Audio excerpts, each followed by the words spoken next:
And so I'll read just a little piece of one of the essays that's called On Faith.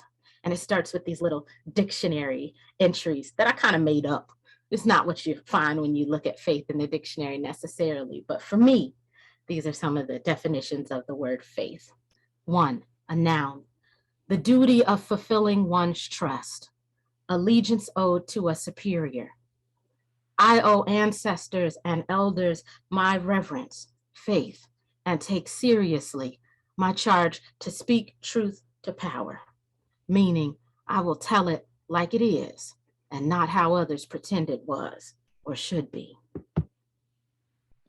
I am trying to find joy in destruction.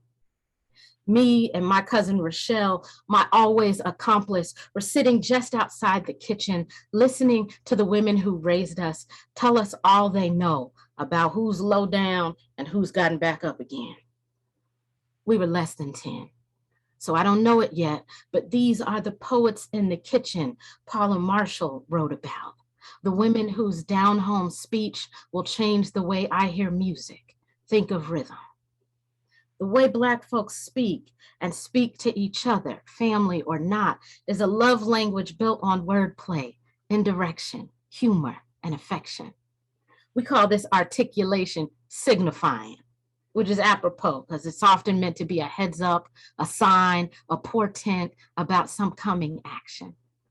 There are endless variations of Black rhetoric. Signifying often depends on the region you're in or were raised in, your church home, the way your friends cut up, or how your family shares its own lore.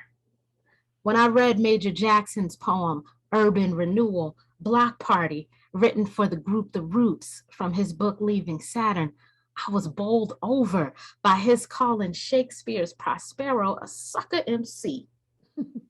I loved it when Patricia Smith sounded like every street corner barbershop comedian philosopher in her poem, Terrell's Take on Things. And just coming to the title of Lucille Clifton's Why People Be Mad at Me Sometimes made me want to know her secrets because they sounded like secrets my cousins might keep. You know, signifying women, they raised me with an understanding that destruction can be made into sugar, something gritty and sweet on the tongue. Worry can be undercut and buried. Getting up every day, turning the music on, cleaning house, then cutting up in a warm room and putting your hands in the pot means you can go on living despite what the world has left you with.